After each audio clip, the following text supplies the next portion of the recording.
ସତରେ ପାକିସ୍ତାନ ଗୋଟେ ବ୍ରହ୍ମ ଗାଲୁଆ ଦେଶ। ଏକଥା କାହିଁକି କହୁଛି ଟିକିଏ ପରେ କହୁଛି। ବର୍ତ୍ତମାନ ନଜର କରିବା ଅପରେସନ୍ ଉପରେ। ଅପରେସନ୍ ଅର୍ଥ ଯେତେବେଳେ ପହଲଗାମ ଆକ୍ରମଣ ହେଲା, ପହଲଗାମ ଆଟାକ୍ ପରେ ଇଣ୍ଡିଆ ତାର ଆରମ୍ଭ କଲା ଅପରେସନ୍ ସିନ୍ଦୁର। ଠିକ୍ ସେହି ଭାବରେ ପାକିସ୍ତାନ ମଧ୍ୟ ଏହାକୁ କାଉଣ୍ଟର କରିବା ପାଇଁ ଏକ ଅପରେସନ୍ ଆରମ୍ଭ କଲା। ତା ନାଁ ହେଉଛି ବୁନିୟାନ ଅଲ୍ ମରସୁମ୍। ତେବେ ଏ ଦୁଇଟାର ପାର୍ଥକ୍ୟ କ'ଣ ଜାଣିବା ଭାରି ଅଳ୍ପରେ।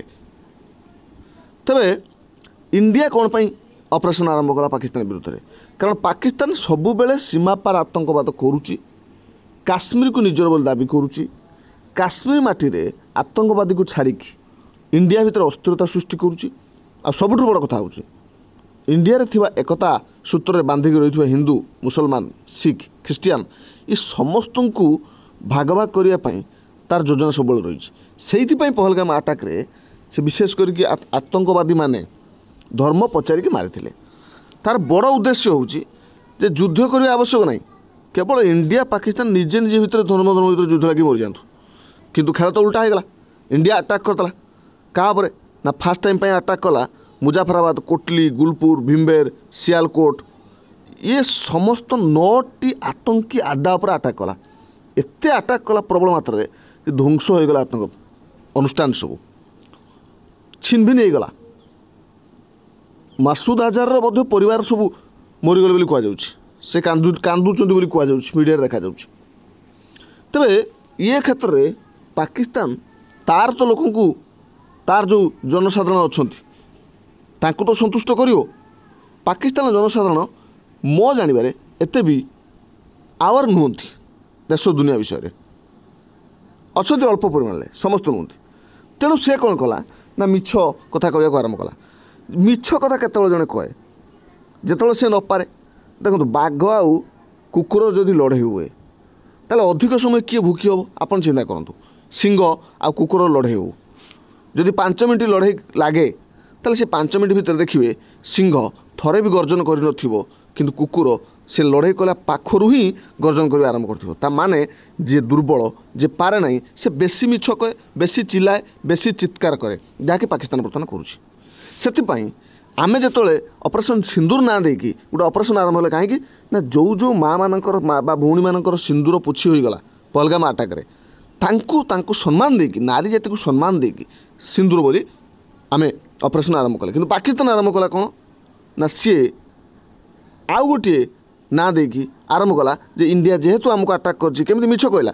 ଯେ ଇଣ୍ଡିଆ ସିଭିଲିଆନମାନଙ୍କୁ ଆଟାକ୍ କରିଛି, ମାନେ ଜନସାଧାରଣଙ୍କୁ। ସେଥିପାଇଁ ଆମେ ତାହାର ଇଣ୍ଡିଆ ଭିତରେ ଥିବା ଆତଙ୍କୀ ଆଡ୍ଡାକୁ ଆମେ ଧ୍ୱଂସ କରିଦେଲୁ, ବା ଇଣ୍ଡିଆ ଭିତରେ ଥିବା ତାଙ୍କ ଏୟାର ବେସ୍କୁ ଆମେ ଧ୍ୱଂସ କରିଦେଲୁ। ସେମାନେ କହୁଛନ୍ତି, ଆପଣମାନେ ଚାହିଁଲେ ଦେଖିପାରିବେ ପାକିସ୍ତାନ ମିଡ଼ିଆରେ ସମ୍ପୂର୍ଣ୍ଣ ରୂପେ ଚାଲିଛି ମିଛ କଥା।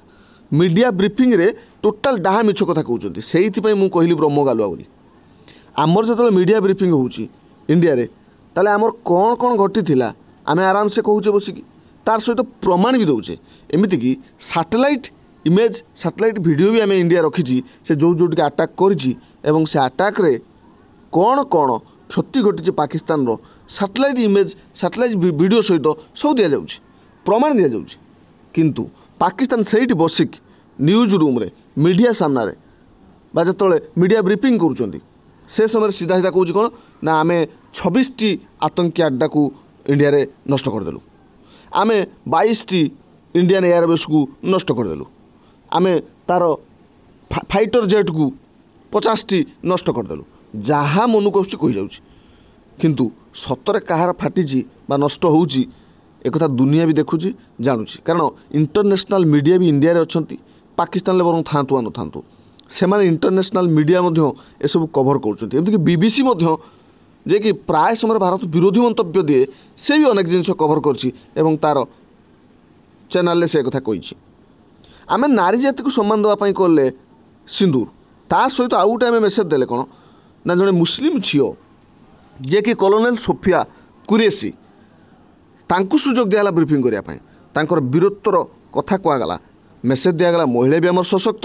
ଦେନ୍ ତା ସହିତ କ'ଣ କରାଗଲା ନା ଆମର ଏଠି ଭାଇଚାରା ଷ୍ଟ୍ରଙ୍ଗ ଏବେ ବି ଅଛି, ତାର ମେସେଜ୍ ମଧ୍ୟ ଦିଆଗଲା। 2 ଜଣ ଲେଡ଼ି ଆମର କହିଥିଲେ, ଜଣେ ସୋଫିଆ କୁରେସି ଆଉ ଜଣେ ହେଉଛନ୍ତି ୱିଙ୍ଗ କମାଣ୍ଡର ବ୍ୟୋମିକା ସିଂ। କିନ୍ତୁ ପାକିସ୍ତାନର ଉଲ୍ଟା,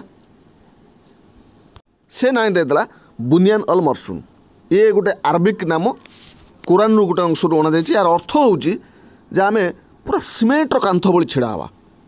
आम सीमेंटर कांथ भली सह्य करके इंडिया को आम प्रतिहत करचे मारीचे अत्याचार करचे जहाँ जहाँ आम करचे जहाँकि वास्तव में डीह गालुआ कथा एवं ब्रह्म गालुआ कथा।